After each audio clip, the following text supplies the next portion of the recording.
50 ಗ್ಯಾರಂಟಿಯಲ್ಲಿ ಅವೆಲ್ಲ ಸುದ್ದಿದೆ ಅಂತ ಹೇಳಿ ಒಂದೊಂದಾಗಿ ನೋಡ್ತಾ ಹೋಗೋಣ.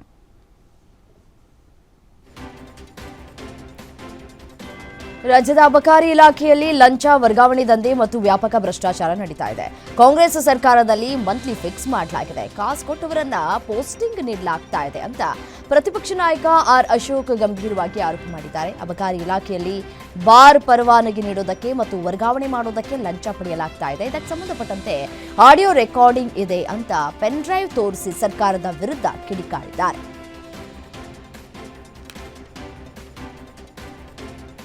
ಅಬಕಾರಿ ಸಚಿವ ಆರ್ ಬಿ ತಿಮ್ಮಾಪುರ ಅವರ ರಾಜೀನಾಮೆಗೆ ಆಗ್ರಹಿಸಿ ಸರ್ಕಾರದ ವಿರುದ್ಧ ಬಿಜೆಪಿ ಜೆಡಿಎಸ್ನ ಶಾಸಕರು ವಿಧಾನಸೌಧದಲ್ಲಿ ಅಹೋರಾತ್ರಿ ಧರಣಿಯನ್ನು ನಡೆಸಿದರು. ಅಬಕಾರಿ ಸಚಿವರ ಮೇಲೆ ನೇರ ಆರೋಪವಿದ್ದರೂ ರಾಜೀನಾಮೆ ಪಡೆಯದೆ ಸಚಿವರ ಬೆನ್ನಿಗೆ ನಿಂತಿರುವ ಸಿಎಂ ಸಿದ್ದರಾಮಯ್ಯ ಅವರಿಗೆ ಧಿಕ್ಕಾರ ಅಂತ ಹೇಳಿ ವಿಪಕ್ಷ ಶಾಸಕರು ಆಕ್ರೋಶವನ್ನು ಹೊರಹಾಕಿದ್ದಾರೆ. ಪ್ರತಿಪಕ್ಷ ನಾಯಕರಾದ ಆರ್ ಅಶೋಕ್ ಮತ್ತು ಬಿಜೆಪಿ ರಾಜ್ಯಾಧ್ಯಕ್ಷ ಬಿವೈ ವಿಜಯೇಂದ್ರ ನೇತೃತ್ವದಲ್ಲಿ ರಾತ್ರಿ ಧರಣಿಯನ್ನು ನಡೆಸಲಾಗಿದೆ.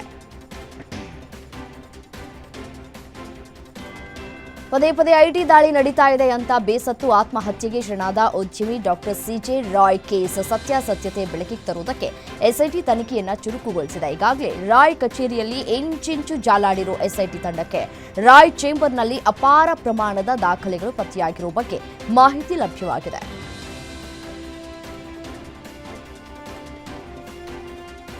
ಉತ್ತರ ಕನ್ನಡದಲ್ಲಿ ಮಹಿಳೆ ಜೊತೆ ಕಮಲಾಕರ್ ಭಟ್ ಗುರೂಜಿ ಅಕ್ರಮ ಸಂಬಂಧದ ವಿಚಾರದಲ್ಲಿ ನಡೆದ ಗಲಾಟೆಯಲ್ಲಿ ಓರ್ವ ಮೃತಪಟ್ಟ ಘಟನೆ ನಡೆದಿದೆ. ಗುರೂಜಿ ಜೊತೆ ವಿವಾಹಿತ ಮಹಿಳೆಯೊಬ್ಬರು ಅನೈತಿಕ ಸಂಬಂಧವನ್ನು ಇಟ್ಟುಕೊಂಡಿದ್ರು. ಈ ಬಗ್ಗೆ ಗಂಡ ದೂರನ್ನ ನೀಡಿದ್ದಕ್ಕೆ ಗಂಡ ಸೇರಿ 3 ಮೇಲೆ ದಾಳಿಯನ್ನು ನಡೆಸಿದ್ದಾರೆ. ಈ ಗಲಾಟೆ ವೇಳೆ ಓರ್ವ ಮೃತಪಟ್ಟಿದ್ದು ಮತ್ತಿಬ್ಬರ ಸ್ಥಿತಿ ಗಂಭೀರವಾಗಿದೆ.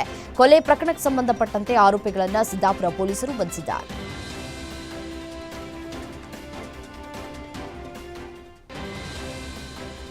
ಮಧ್ಯಾಹ್ನದ ಬಿಸಿಯೂಟ ಸೇವಿಸಿದ ಬಳಿಕ 50ಕ್ಕೂ ಅಧಿಕ ಶಾಲಾ ಮಕ್ಕಳು ಅಸ್ವಸ್ಥಗೊಂಡ ಘಟನೆ ಬೀದರ್ನ ಜಮಲಾಪುರ ಗ್ರಾಮದ ಪ್ರಾಥಮಿಕ ಶಾಲೆಯಲ್ಲಿ ನಡೆದಿದೆ. ಈ ಮಧ್ಯಾಹ್ನದ ಬಿಸಿಯೂಟ ಸೇವಿಸಿದ ತಕ್ಷಣ ಮಕ್ಕಳಿಗೆ ವಾಂತಿ ಭೇದಿ ಕಾಣಿಸಿಕೊಂಡಿದೆ. ಅಸ್ವಸ್ಥಗೊಂಡ ಮಕ್ಕಳನ್ನ ತಕ್ಷಣವೇ ಔರಾದ್ ತಾಲೂಕು ಆಸ್ಪತ್ರೆಗೆ ದಾಖಲಿಸಿ ಚಿಕಿತ್ಸೆಯನ್ನು ನೀಡಲಾಗಿದೆ. ಘಟನೆಯ ಮಾಹಿತಿ ತಿಳಿದ ತಕ್ಷಣ ತಹಶೀಲ್ದಾರ್, ಕ್ಷೇತ್ರ ಶಿಕ್ಷಣಾಧಿಕಾರಿಗಳು ಆಸ್ಪತ್ರೆಗೆ ಭೇಟಿ ನೀಡಿ ಮಕ್ಕಳ ಆರೋಗ್ಯವನ್ನು ವಿಚಾರಿಸಿದ್ದಾರೆ.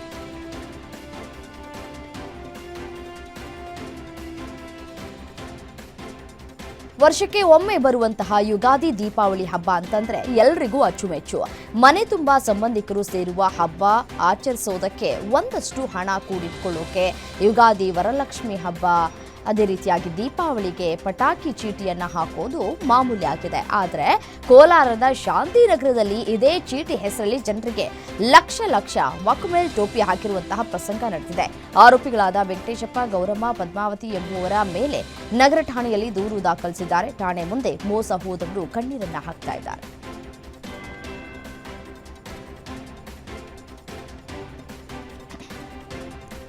ಮಂಡ್ಯ ನಗರದ ಆರ್ಪಿ ರಸ್ತೆಯ ಎಸ್ಬಿಐ ಗ್ರಾಹಕ ಸೇವಾ ಕೇಂದ್ರದಲ್ಲಿ ವಂಚನೆ ನಡೆದಿದ್ದು ಆರೋಪಿಯೊಬ್ಬನು ಗ್ರಾಹಕನನ್ನ ಮೋಸ ಮಾಡಿದ್ದಾರೆ. ಅಪರಿಚಿತ ವ್ಯಕ್ತಿ ಗ್ರಾಹಕನ ಬಳಿ ಮೊಬೈಲ್ ಕೊಟ್ಟು 10,000 ರೂಪಾಯಿ ಖಾತೆಗೆ ಹಾಕಿ ಹಣ ನೀಡೋದಾಗಿ ಹೇಳಿಕೊಂಡಿದ್ದ. ಆದರೆ ಏನಾಗಿದೆ ಅಂದರೆ 10 ನಿಮಿಷಗಳ ನಂತರ ಹಿಂದಿರುಗದೆ ನಾಪತ್ತೆಯಾಗಿದ್ದಾನೆ. ಗ್ರಾಹಕ ನೀಡಿದ ಮೊಬೈಲ್ ಪರಿಶೀಲಿಸಿದಾಗ ವಂಚನೆಯ ಸತ್ಯ ಬೆಳಕಿಗೆ ಬಂದಿದೆ. ಇನ್ನು ಪಶ್ಚಿಮ ಠಾಣೆಯಲ್ಲಿ ದೂರು ದಾಖಲಾಗಿದೆ.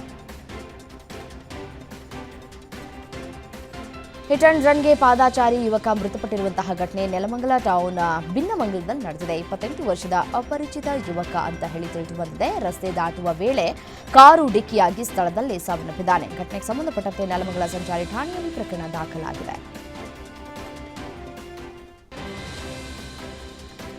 ಚಿತ್ರದುರ್ಗ ಜಿಲ್ಲೆಯಲ್ಲಿ ಕಾಮುಕ ಶಿಕ್ಷಕನ ಕರ್ಮಕಾಂಡ ಬೆಳಕಿಗೆ ಬಂದಿದೆ. ಪ್ರಭಾವಿ ಮಠದ ಅಧೀನದಲ್ಲಿರುವ ಖಾಸಗಿ ಪ್ರೌಢಶಾಲಾ ಶಿಕ್ಷಕ ರಂಗಣ್ಣ ಎಂಬುವನಿಂದ 6 ಅಪ್ರಾಪ್ತ ವಿದ್ಯಾರ್ಥಿನಿಯರ ಮೇಲೆ ಲೈಂಗಿಕ ದೌರ್ಜನ್ಯ ಎಸಗಿದ್ದಾನೆ ಅನ್ನೋದು ಬೆಳಕಿಗೆ ಬರ್ತಾ ಇದೆ. ವಿದ್ಯಾರ್ಥಿಗಳನ್ನ ಪ್ರತ್ಯೇಕ ಕೊಠಡಿಗೆ ಕರೆಸಿಕೊಂಡು ಲೈಂಗಿಕ ಕಿರುಕುಳವನ್ನು ನೀಡಿದ್ದಾನೆ. ವಾಮದೇವಪ್ಪ ಎಂಬುವವರು ಶಿಕ್ಷಕರ ವಿರುದ್ಧ ಇದೀಗ ದೂರನ್ನು ಕೊಟ್ಟಿದ್ದಾರೆ. ಭರಮಸಾಗರ ಪೊಲೀಸ್ ಠಾಣೆಯಲ್ಲಿ ಫೋಕ್ಸೋ ಕೇಸ್ ದಾಖಲಾಗಿದ್ದು, ಕೇಸ್ ದಾಖಲಾಗ್ತಾ ಇದ್ದಂತೆ ಕಾಮುಕ ಶಿಕ್ಷಕ ಎಸ್ಕೇಪ್ ಆಗಿದ್ದಾನೆ. ಅಕ್ರಮವಾಗಿ ಗೋವು ಸಾಗಾಟ ಮಾಡ್ತಾ ಇದ್ದಂತಹ ಕಂಟೇನರನ್ನ ಈ ಹಿಂದೂ ಕಾರ್ಯಕರ್ತರು ಹಿಡಿದು ಹಾಕಿದ್ದಾರೆ. ಈ ಕದೀಮರು ಅಕ್ರಮ ಬೆಳಗಾವಿಯಿಂದ ಮೈಸೂರಿಗೆ ಗೋವುಗಳ ಸಾಗಾಟವನ್ನು ಮಾಡ್ತಾ ಇದ್ರು. ಈ ಸಂದರ್ಭದಲ್ಲಿ ಖಚಿತ ಮಾಹಿತಿ ಮೇರೆಗೆ ಬಜರಂಗ ದಳದ ಕಾರ್ಯಕರ್ತರು ಧಾರವಾಡದ ಹೊರವಲಯದಲ್ಲಿ ಅಕ್ರಮ ಗೋವುಗಳ ಸಾಗಾಟ ಮಾಡ್ತಾ ಇದ್ದಂತಹ ಸಂದರ್ಭದಲ್ಲಿ ದಾಳಿ ಮಾಡಿ 40ಕ್ಕೂ ಅಧಿಕ ಗೋವುಗಳ ರಕ್ಷಣೆ ಮಾಡಿದ್ದಾರೆ. ಸ್ಥಳಕ್ಕೆ ಉಪನಗರ ಪೊಲೀಸರು ಭೇಟಿ ನೀಡಿ ಈ ಕಂಟೈನರ್ ಅನ್ನ ವಶಕ್ಕೆ ಪಡೆದುಕೊಂಡಿದ್ದಾರೆ.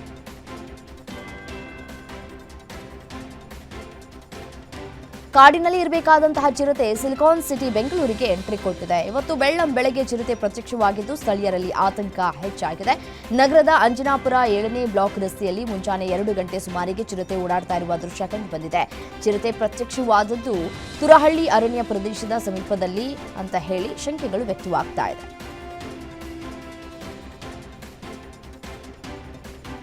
ಹಾವೇರಿ ತಾಲೂಕಿನಲ್ಲಿ ವಿಶಿಷ್ಟ ಕಾರ್ಯಕ್ರಮವೊಂದನ್ನು ಹಮ್ಮಿಕೊಳ್ಳಲಾಗಿದೆ. ಪ್ರತಿದಿನ ಸಂಜೆ ಮೊಬೈಲ್ ಮುಟ್ಬೇಡಿ, ಟಿವಿ ನೋಡಬೇಡಿ ಅಂತ ತಾಲೂಕು ಪಂಚಾಯಿತಿ ಕಾರ್ಯನಿರ್ವಾಹಕ ಅಧಿಕಾರಿ ಆದೇಶವನ್ನು ನೀಡಿದ್ದಾರೆ. ಸಂಜೆ 7ರಿಂದ 9 ಗಂಟೆವರೆಗೆ ಮೊಬೈಲ್ ಟಿವಿ ಬಂದ್ಗೆ ಮಾಡುವಂತೆ 33 ಗ್ರಾಮ ಪಂಚಾಯಿತಿಯಲ್ಲಿ ಡಂಗೂರ ಸಾರುವ ಮುಖಾಂತರ ಆದೇಶವನ್ನು ನೀಡಲಾಗಿದೆ.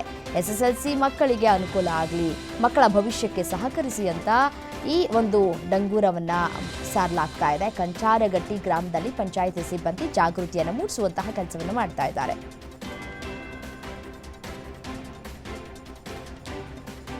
ಮತ್ತೊಂದು ಕಡೆ ನಮ್ಮ ಗ್ರಾಮಕ್ಕೆ ಬಾರ್ ಬೇಡ ಅಂತ ಹೇಳಿ ಆಗ್ರಹಿಸಿ ಗ್ರಾಮಸ್ಥರು ಪಿಡಿಒಗೆ ಮನವಿಯನ್ನ ಸಲ್ಲಿಸಿದ ಘಟನೆ ಮೈಸೂರಿನ ಬೋಳನಹಳ್ಳಿ ಗ್ರಾಮದಲ್ಲಿ ನಡೆದಿದೆ. ಬಾರ್ ತೆರೆಯೋದಕ್ಕೆ ಅವಕಾಶ ನೀಡಬಾರದು ಅಂತ ಗ್ರಾಮಸ್ಥರು ಒತ್ತಾಯಿಸಿದ್ದಾರೆ. ಗ್ರಾಮದಲ್ಲಿ ಅಂಚೆ ಕಚೇರಿ, ಪ್ರಾಥಮಿಕ ಹಾಗೂ ಪ್ರೌಢಶಾಲೆಗಳು ಸೇರಿದಂತೆ ಹಲವು ಸಾರ್ವಜನಿಕ ಸಂಸ್ಥೆಗಳು ಕಾರ್ಯನಿರ್ವಹಿಸುತ್ತಿವೆ. ಈ ಪರಿಸ್ಥಿತಿಯಲ್ಲಿ ಗ್ರಾಮದಲ್ಲಿ ಬಾರ್ ತೆರೆಯುವುದರಿಂದ ಸಾಮಾಜಿಕ ಸಮಸ್ಯೆಗಳು ಎದುರಾಗುವ ಸಾಧ್ಯತೆ ಇದೆ ಅಂತ ಗ್ರಾಮಸ್ಥರು ಆತಂಕವನ್ನು ವ್ಯಕ್ತಪಡಿಸ್ತಾ ಇದ್ದಾರೆ. ಜಲಯೋಗ ಕ್ಷೇತ್ರದಲ್ಲಿ ವಿಶಿಷ್ಟ ಸಾಧನೆ ಮಾಡಿರುವ ಮಂಡ್ಯದ ಶ್ರೀರಂಗಪಟ್ಟಣದಲ್ಲಿರುವ ಚಂದ್ರವನ ಆಶ್ರಮದ ತ್ರಿನೇತ್ರ ಮಹಂತ ಸ್ವಾಮೀಜಿಗೆ ಜಾಗತಿಕ ವಿಶ್ವ ದಾಖಲೆ ಸಂಸ್ಥೆಯಿಂದ ವಿಶ್ವ ದಾಖಲೆ ಗೌರವ ಲಭಿಸಿದೆ. ಜಲಯೋಗದಲ್ಲಿ ಹಲವು ಮುದ್ರಾಭಂಗಿ, ಆಳವಾದ ಜಲ ಯೋಗಾಸನಗಳನ್ನು ಯಶಸ್ವಿಯಾಗಿ ಪ್ರದರ್ಶಿಸಿದ ಸ್ವಾಮೀಜಿ 1 ಗಂಟೆಗಳ ಕಾಲ ನೀರಿನ ಮೇಲೆ ಯೋಗದ ಸಹಾಯದಿಂದ ಮಲಗಿ ವಿವಿಧ ಆಸನಗಳನ್ನು ಪ್ರದರ್ಶಿಸುವ ಮುಖಾಂತರ ಎಲ್ಲರ ಗಮನವನ್ನು ಸೆಳೆದಿದ್ದಾರೆ.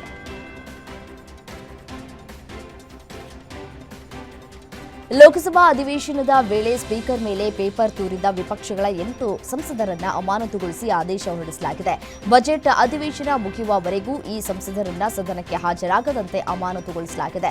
ಸಂಸದರಾದ ಕಿರಣ್ ರೆಡ್ಡಿ, ರಾಜಾ ವಾರಿಂಗ್, ಗುರ್ಜಿತ್ ಔಜಲಾ, ಹಿಬಿ ಈಡನ್ ಸೇರಿದಂತೆ 8 ಸಂಸದರನ್ನ ಅಮಾನತು ಮಾಡಲಾಗಿದೆ. ಇವರಲ್ಲಿ 7 ಸಂಸದರು ಕಾಂಗ್ರೆಸ್ನವರೇ ಆಗಿದ್ದಾರೆ.